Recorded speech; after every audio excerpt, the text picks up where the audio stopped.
Hello and welcome to a jam-packed, overflowing episode of the world-famous Driving You Crazy podcast. I am the traffic anchor for Denver 7 News, Jason Luber. I am pedestrian advocate, Joseph Peters. Happy to be here. What episode number are we even on now? 113. Jason? Beautiful. 113. That's a lot of episodes. Yes, it is. That is a lot of time spent in this very, very small studio. We have come a long way since 113 episodes.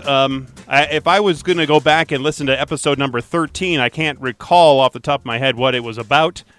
But I'm sure this is going to be much better than that one. Even though that one was probably stellar, this one is going to be even better. I find it hard to pick a favorite child amongst all of my children, which was how I feel about each and every one of these podcast episodes. I've given birth to 113 children now. It's kind of gross to think about. Yes, sir. Coming up on the show today, we're going to talk with Tracy Stewart. He is the content editor at the travel deal site airfarewatchdog.com. I have used that site in the past.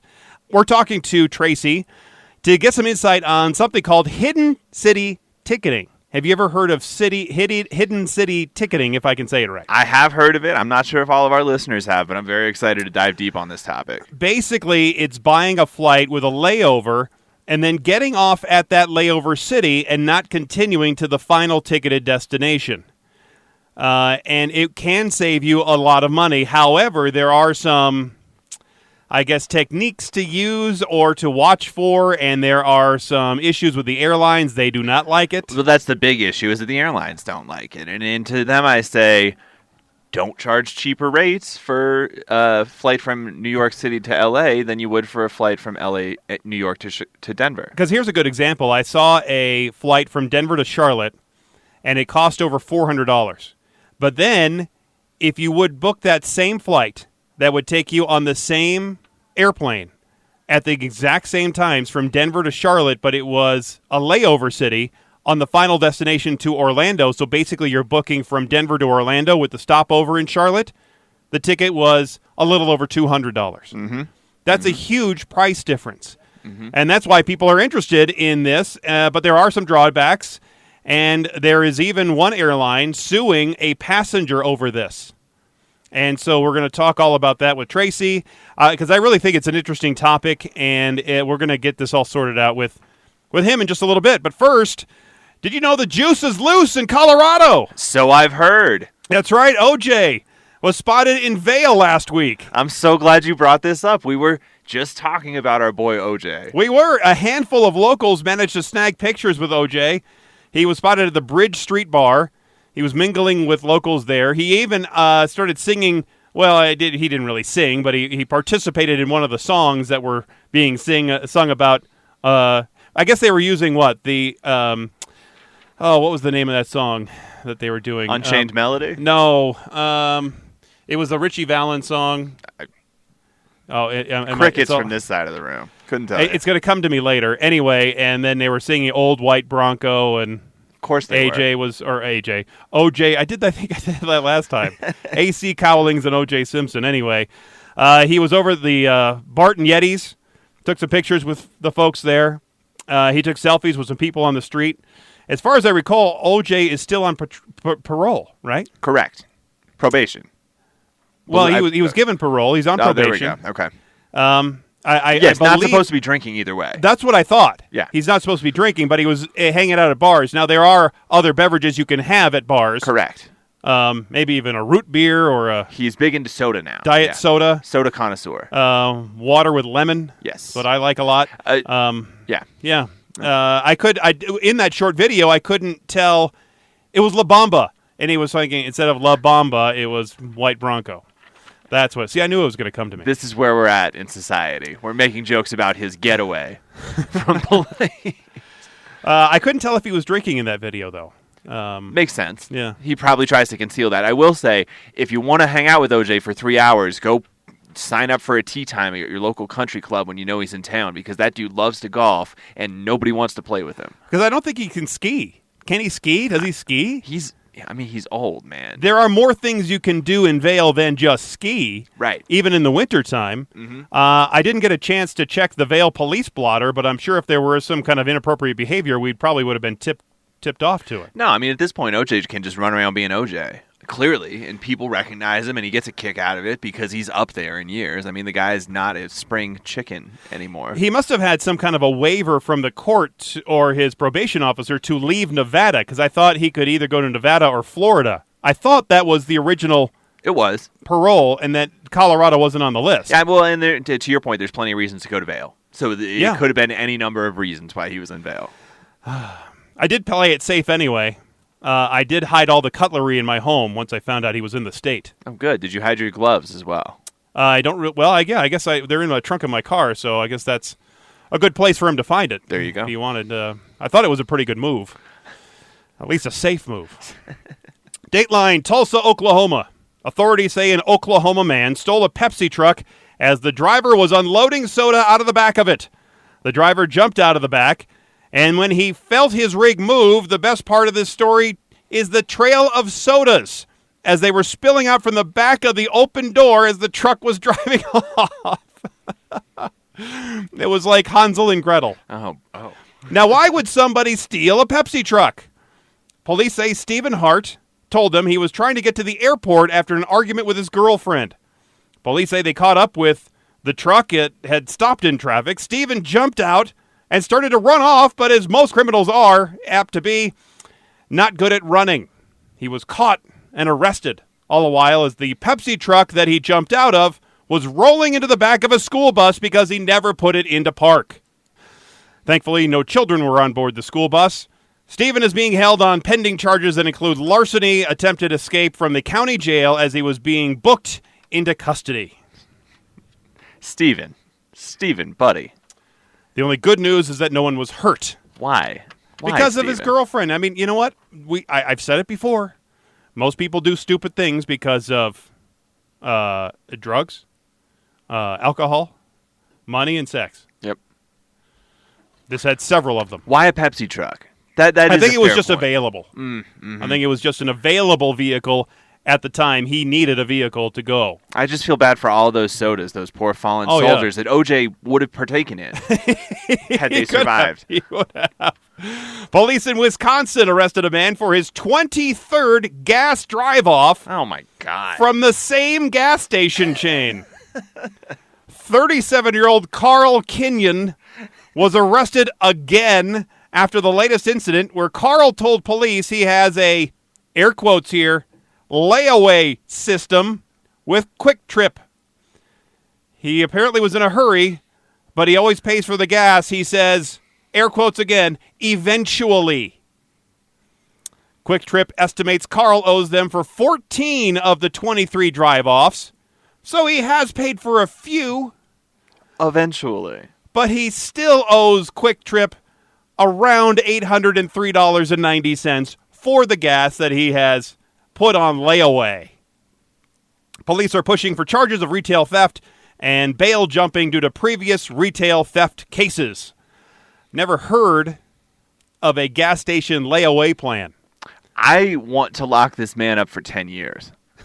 If you're willing to commit the same crime 23 times at the same place, like I'm done with you, man. Get you out of society. You are a threat on a number of levels. But I thought you had to, at least to activate the pump, use a credit card. Whenever you go to a gas station, either you have to use a credit card or you hit the lever and then the attendant is dinged. And either sometimes you have to go in and pay first, or I guess sometimes they'll turn on the pump if you're out there and you ding it, and then they go, all right, then you can fill it up, because you never know how much it's going to take to fill up the whole gas tank. It's a very good point, man. We may have found one of the few remaining parts of America, this remote part of Wisconsin, where they still allow you to pump first, pay later. Much later. Much later, apparently. Eventually. Yeah, eventually later. I didn't know that was part of the payment plan. Well, so there's pay now, pay at the pump, pay when you go inside. Well, and that's the conversation this man had with police. Like, you just don't understand, guys. No, you don't. I'm paying. I'm going to pay for it. Eventually. Yeah. Believe me. It's like going to Aaron Rents, where you're paying for that TV, that $200 TV, eventually with $20 easy monthly payments over the next 10 years. Now, pro tip, the play here is always to let the debt get over $1,000. That way you can go with the bigger charge, because anything under 1,000 is petty larceny. Once you get over 1,000, that's when you start talking about real theft with real charges attached to it. Maybe that's why he kept the bill at under $1,000, and it was only at $803.90. That's a heady play. So last week we mentioned this a little bit about Channel 9, our competitor down the street. They did a story about the end of the company Arrivo. We've talked about this. Yes, we have. And as you recall, Arrivo was supposed to build a high-speed track that was going to take cars or freight containers on this magnetic levitating system and put these pods and these little car-carrying pods to at like 200 miles an hour. We reported that on this show back in November that Arrivo was going away. Yes, bye-bye-o. Yes, bye-bye. How long did you work on that one? Oh, my God. Arrivo is officially out of business, and Channel 9 is now just catching up as they are, I guess they're a few episodes of our podcast behind. I think that's what it is. I think they're listening to our podcast, but they just haven't caught up yet to the current one. Maybe they're on episode 98 or 14. Somewhere in there. Yep. So they'll eventually be hearing about the Gas Buddy story we did last week, probably sometime in April. The only, air quotes again here, the only news that came from the report was that the Hyperloop is still in a feasibility study phase. So no real update there either. They're still working on it with, and it's a completely different thing, Arrivo and Hyperloop, and unfortunately some of the reporters were combining the two. Well, because there's so many companies and they haven't agreed on a name. I think it's like Band-Aid and Bandage, right? Where we all agreed that Hyperloop was going to be the name, except nobody told the companies that, and so they all named themselves something different. And it was Bam Brogan, who was working with the Hyperloop people, that tried to start Arrivo. Right, absolutely. I've just spilled a whole bunch of water all over the table here.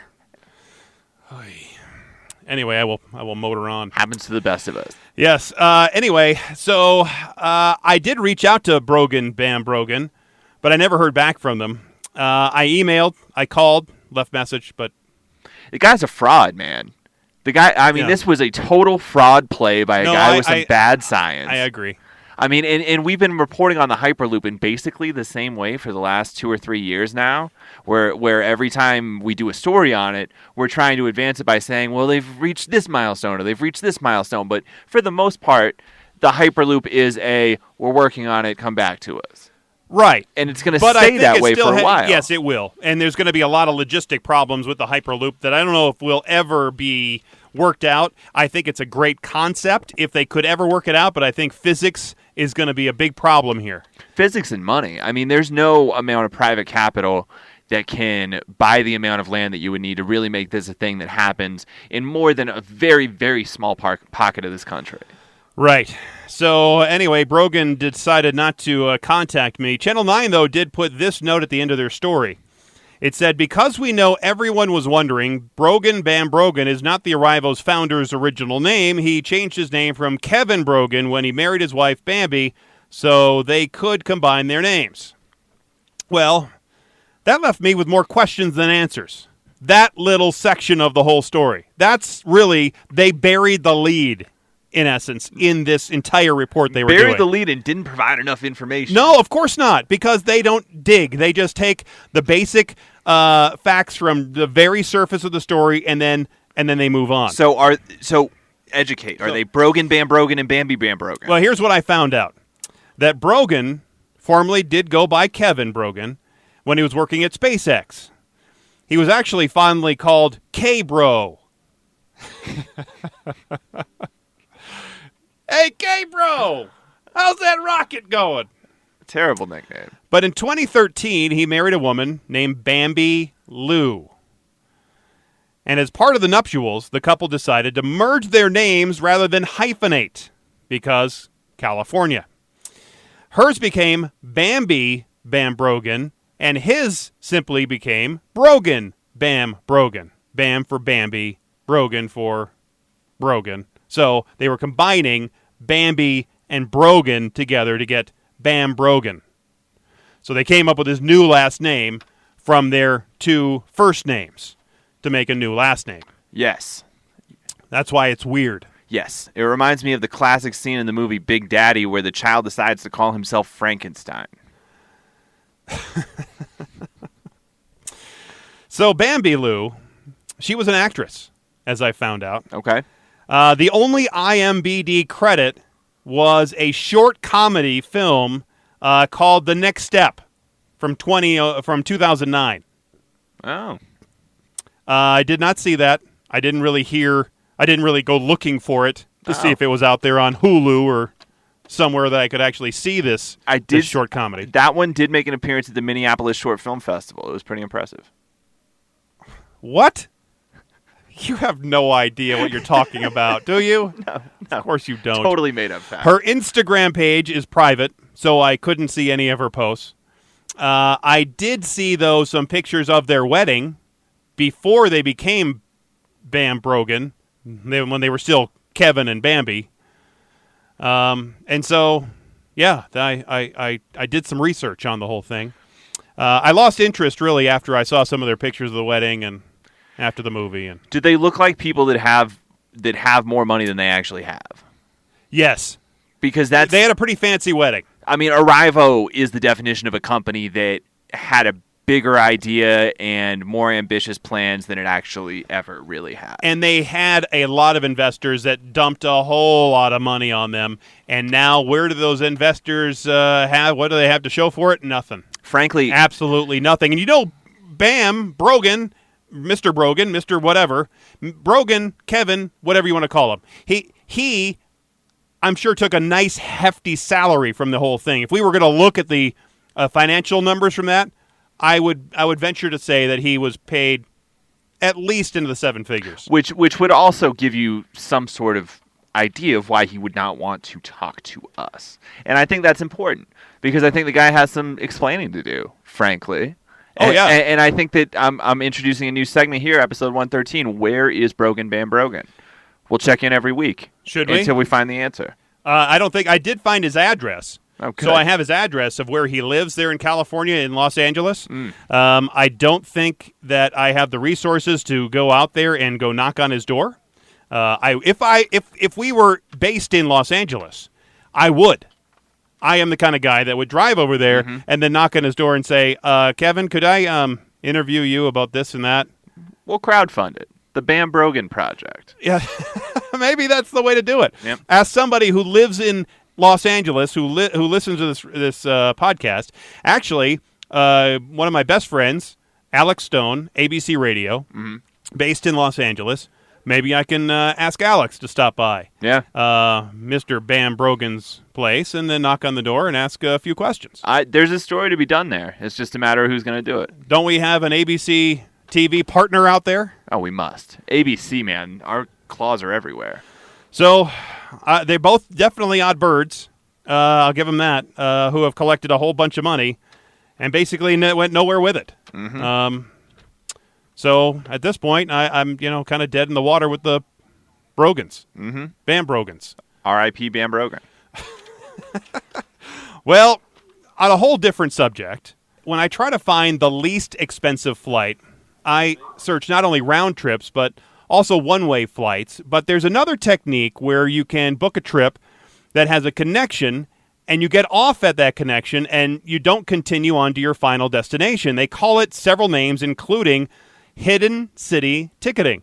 Now, I mention this because this technique is at the center of a lawsuit between Lufthansa and one of its customers who did this, and Lufthansa didn't like that person doing this.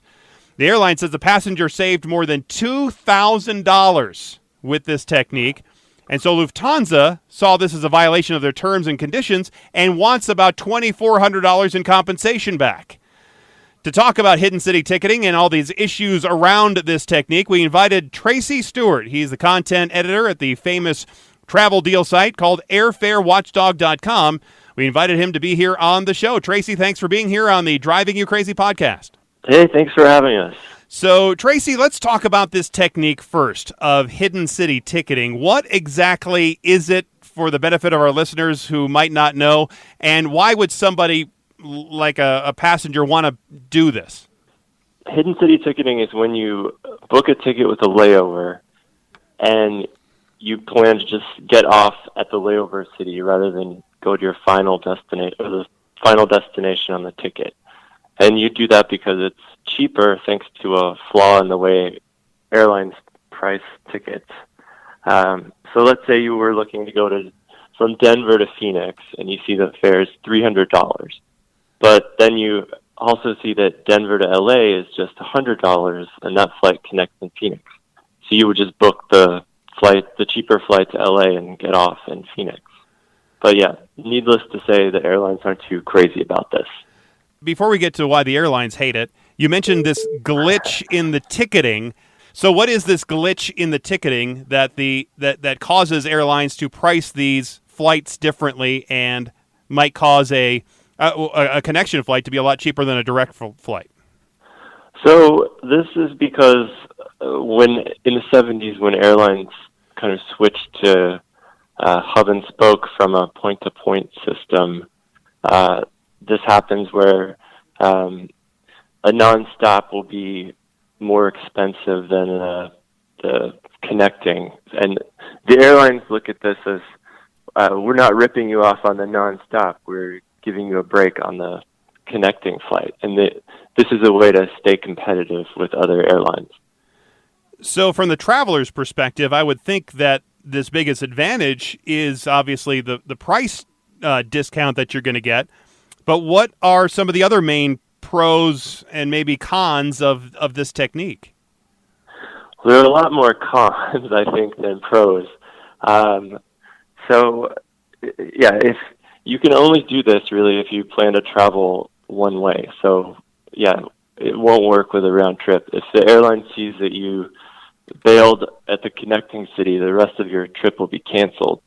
But how would they know? How would they know that I didn't go on the connecting flight to, let's say, your example, going to Phoenix and LA, that I missed the LA connection because, let's say, I was in the bathroom and I was sick or incapacitated, or I got to the bar and I decided to have a little bit too many and I didn't go back on the airplane. I mean, how can they prove that I on purpose didn't take that leg? Yeah, that's the thing. It is hard to prove exactly the motive for skipping the leg, but if they see that someone did this repeatedly, then obviously that sets it off. But yeah, it's not ideal. If the airline, if you check a bag, first of all, you wouldn't want to fly on a hidden city ticket because you have to use a carry-on only. Right. But a lot of people do that anyway, so I don't think that's a huge barrier to doing it. Yeah, well, the other thing is nowadays, everyone flying with a carry-on, the cabin gets so full that they gate check bags. And yes, a lot of times you have to pick them up at the carousel rather than at the gate when you land. Mm. So that would be a huge disaster if you're planning on leaving at the connecting city. And the other thing that happens sometimes, especially this time of year, is if you're planning to do this in Chicago, you're connecting in Chicago and there's a snowstorm or something, and the routing is diverted to another city, then your plans are ruined. Right. Well, let's set aside the risks to the passengers for a second, because I think for the most part, the people who are taking advantage of this, they know and they're prepared for the risk, but also they're doing it because they're savvy. On the other side of it, why don't the airlines just eat it? I mean, why are they pursuing action against these passengers? Why are they canceling future flights for these passengers? Why don't they just accept that this is part of the way that their ticketing process works?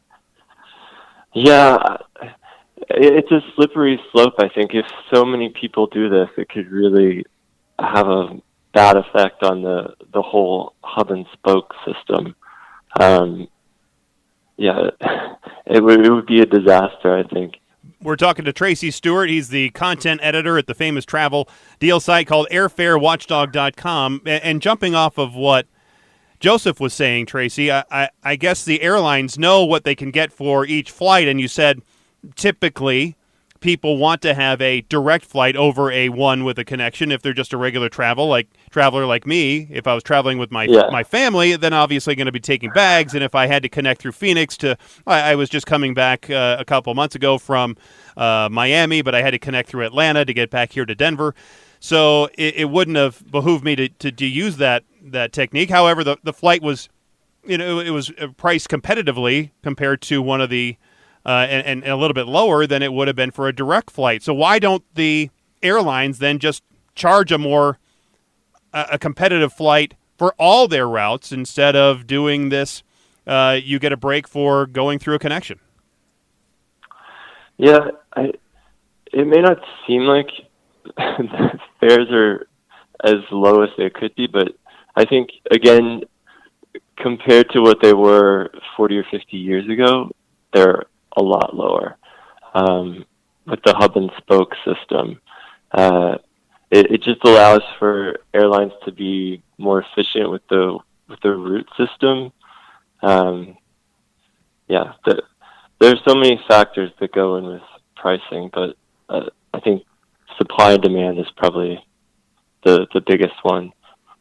As you briefly mentioned about why the airlines don't like it, I would think that maybe one of the reasons the airline doesn't like it is because then they would, let's say, use your example again, if somebody got off at Phoenix, instead of going all the way to Los Angeles, there they have a empty seat on that flight that goes from Phoenix to Los Angeles they could have otherwise, I guess, sold. So is that one of the reasons, or are there other reasons why they're all so hot and bothered to try to stop this? Yeah, there's different thoughts on this. The airlines claim that they're losing revenue, but this actually recently went to the Supreme Court in Spain with the Spanish airline Iberia going after someone similarly to the way Lufthansa just did. And the Supreme Court actually ruled in favor of the passenger, saying that not only did the passenger not owe the airline any money, but that they didn't actually buy the airline's argument that they were losing any money on this. That in fact they were actually making money on this. So it depends who you ask. Well, and I was reading something earlier about George Habakkuk, who's the founder of Airfare Watchdog. He years ago argued that this technique is not ethical. He did not agree with it at all. Do you think this technique is ethical? I don't think it is. When you buy the ticket, you are, according to the contract of carriage, which is this sort of loose agreement you enter into when you book the ticket, you're agreeing that you won't pull these exact type of stunts. But that's the fine print that most people just sort of glaze over when they book the ticket. But yeah, it is against the rules. Technically, there's a lot of things against the rules that people still do that don't really hurt, like you mentioned. The court in Spain, I'm sure the airline Ibiza, that they probably have those same bylaws and rules in the ticketing. I would imagine that Lufthansa also has those rules, and we'll see what happens when they go to court with this one passenger. And I would not be surprised that the court rules like they did in Spain for the passenger.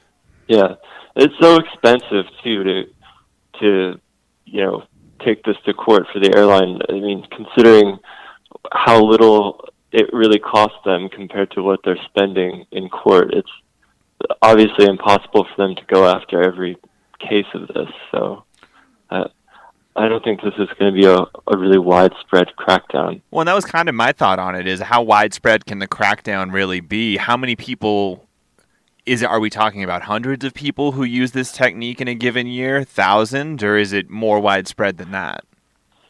Yeah, it's hard. It's really hard to say. But, given how difficult it is to fly on a hidden city ticket, I mean, like we were just talking, you can't really check a bag. It's good for a one-way only.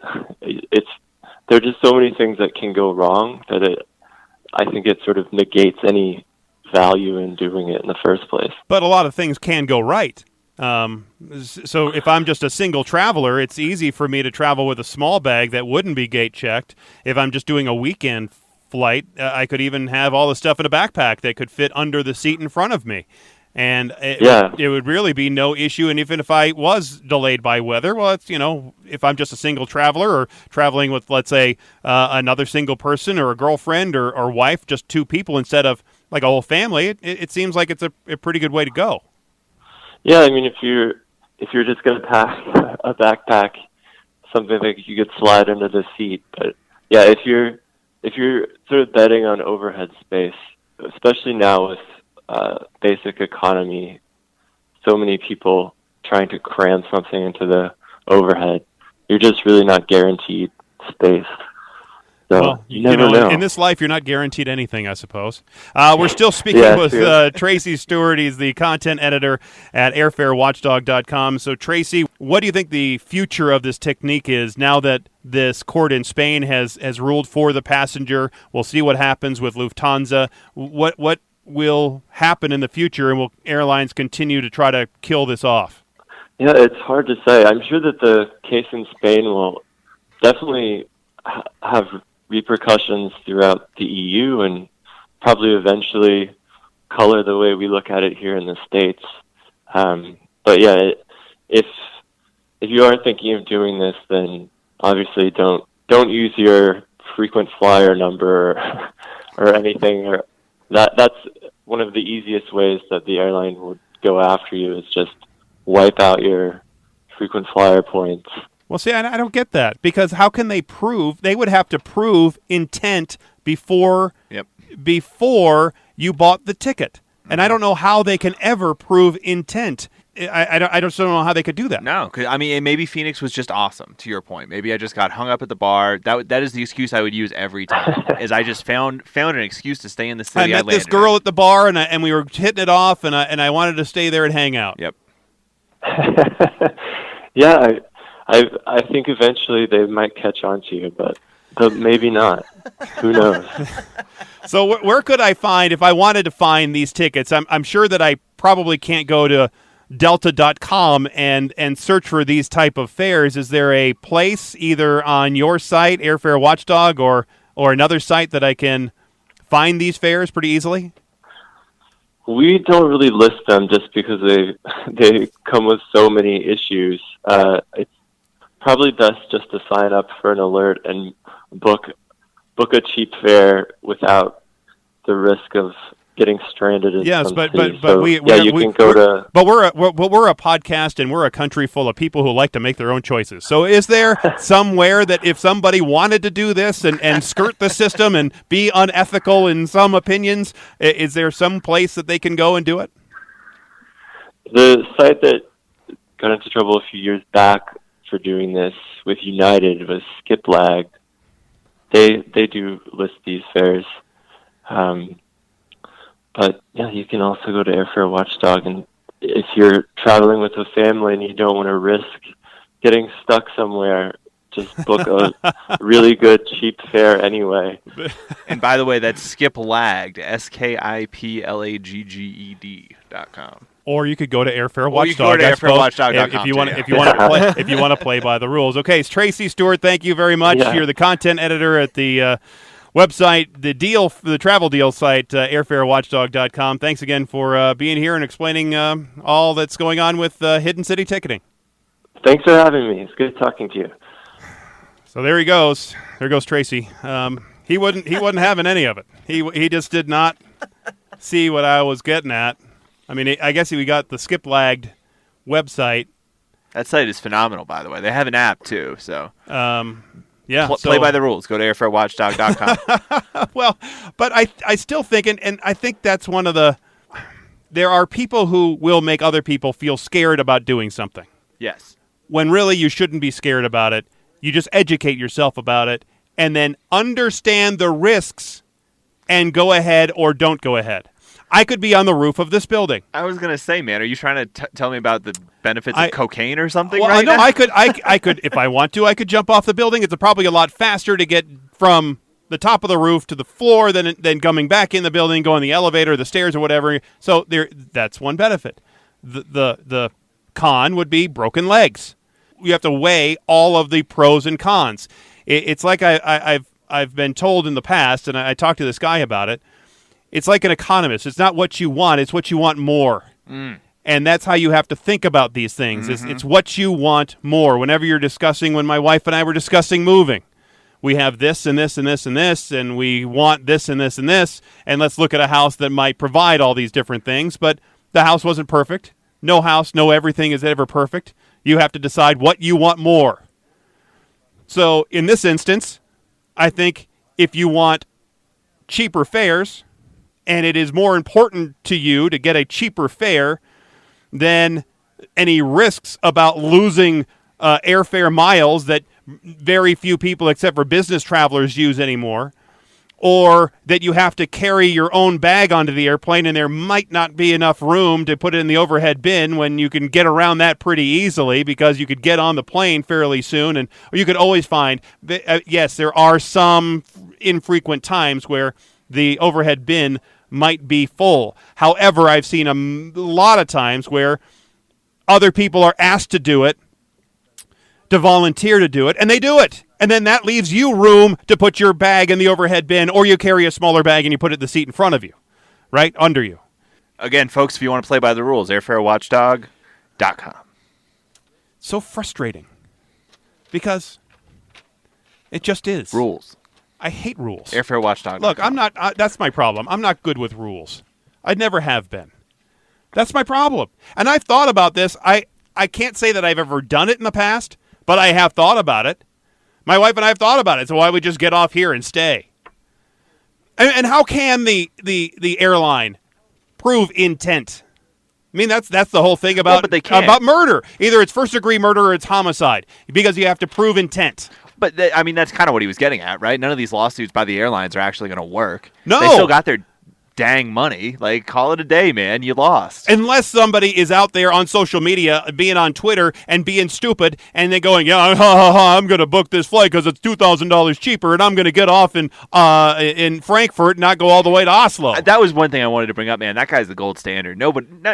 How many people do you think are actually saving $2,000 by using this method? Very few. I think they're saving a couple $100. I mean, I can't even think of a flight that I've booked recently that was $2,000. Well, he was coming from Europe to the United States and going back. There you go. And so he used it on the way going back. And of course, if he's saving money, then why not? Or if he wanted to just get off in Frankfurt and then go to Amsterdam or go wherever and eventually get on up to Oslo, fine. Mm-hmm. Why not? Right. But I'm not going to use this for my next flight to Las Vegas. And then what if, let's say it's okay that that this guy gets off there at XYZ. Let's use his example, going from Denver to Phoenix to L.A. And I get off in Phoenix, and I just decide I want to stay in Phoenix. And so I could tell the gate person, hey, I'm not going to make the connection because I'm either hammered, I met somebody, or, hey, it sounds like they're having some kind of a cool festival here in downtown Phoenix, and I'm going to just stay.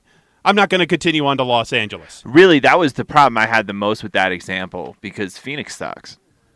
You know, it's funny. There was an airline here called Western Pacific Airlines. And this was like 25 years ago. And they used to have these mystery fares. They were $50 round-trip mystery fares. We've talked about this. $50. Yes, and so I booked and it would send you to one of 5 cities. And it was either Los Angeles, Phoenix, Vegas, San Diego, or I think it was San Francisco. Yep. So I bought mine. It was a weekend thing. You know the dates, but you don't know what city you're going to. So they sent me to Phoenix. So I got to Phoenix, got a rental car. As soon as I got in the rental car, boom, off to the Grand Canyon. And so I went to the Grand Canyon, went through Kingman, Arizona. Oh my goodness! I thought Amarillo was bad. Kingman is bad. Kingman is horrible. Kingman is pretty bad.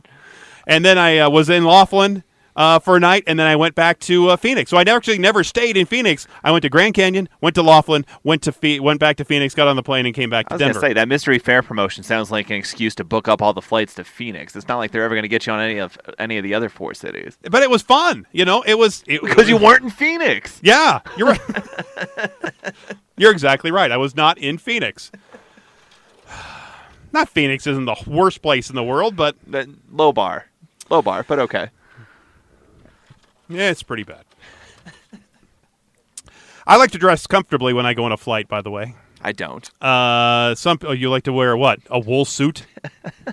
Some people like to get very, very comfortable. And then there is this man who decided to make himself comfortable for a 12-hour flight from Paris to Los Angeles by removing his socks and pants before the takeoff. I respect the socks decision. The pants decision's a little dicier. The unusual scene was captured by fellow travelers who sat across the aisle from him on this Air France flight. The woman, Lizzie Thompson, she first tweeted a picture of the man standing in his boxer shorts saying, "The man in the seat across from me has taken his pants off for the flight and is in his boxers." Oh. She added that the flight attendants seemed unconcerned. Then came a series of pictures of the man showing him getting comfy with his bare feet on the floor, sitting in just his underwear and T-shirt.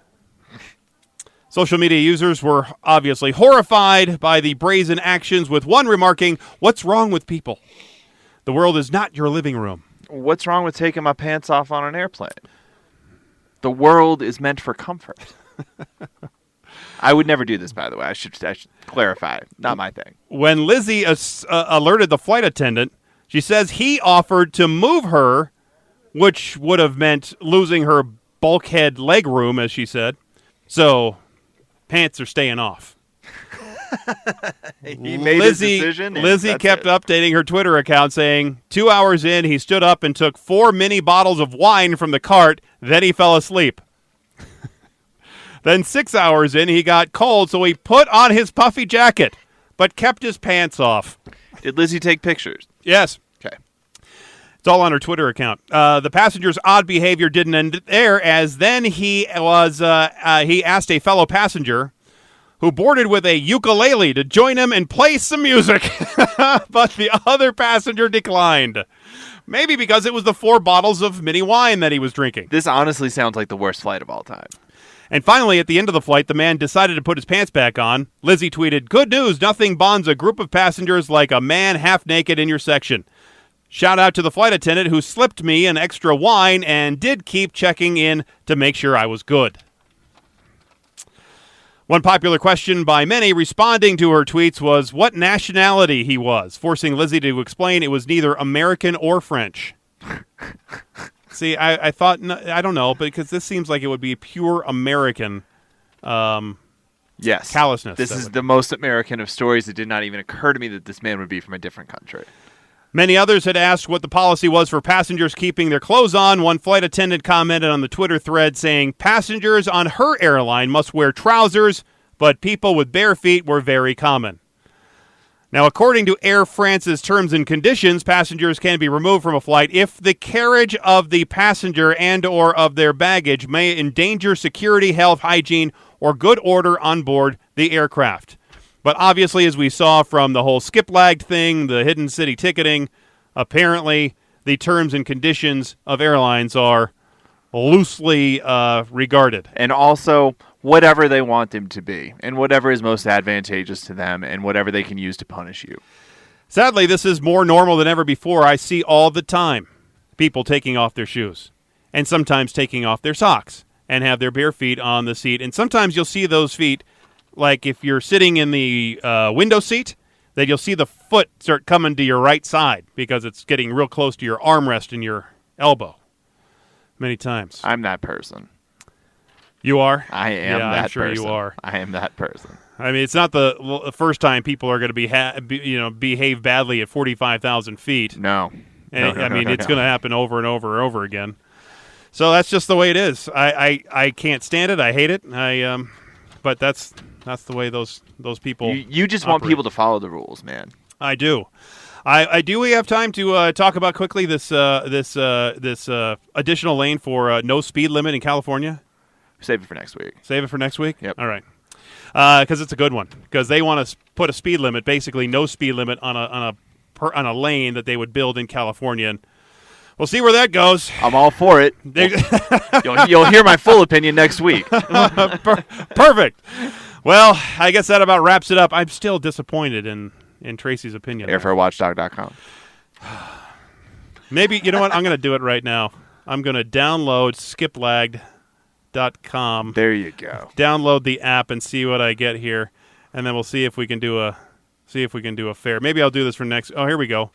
It says I can get Denver to Charlotte $97 with a skip-lagged rate. That's so funny. That's the exact one. Denver to brought Atlanta, up. $102. Let's see. Let me just click this and say it would go. Oh, that's a nonstop. Here's one that, see, they go through some other cities where it would connect through Atlanta. So you're going from Denver to Charlotte instead of going all the way to LaGuardia. Or that one is LaGuardia, that one's Atlanta, that one's JFK. So, that one goes from Denver to Chicago, then Charlotte, then JFK for $103. So for $103, I have to stop at Chicago, and then I continue on to Charlotte, but then I get off and don't go to JFK. So right there. That sounds like $103 for a big pain in the butt. $57, Denver to Phoenix. Right there. There you go. That's leaving this weekend. Perfect. Nonstop. Skiplag.com. Phoenix. Maybe I try to get those people on the air. 100%. Maybe we'll get them. Maybe I'll effort them next week, well as the Brogan Bam Brogan. Let's also get the Phoenix Board of Tourism on and see if they have any thoughts on how to entertain yourself in Phoenix. Perfect. Well, that does it for this episode of the Driving You Crazy podcast. We always appreciate your rating and reviewing of the show, and hope that you will repeat that as much as you possibly can, because it helps us out tremendously. You don't understand how tremendously that actually helps us out. You are silent on it. Anyway, until next time, I'm Jason Luber, the traffic guy. I am the Hidden City Traveler, Joseph Peters. Be safe, and as always, happy motoring.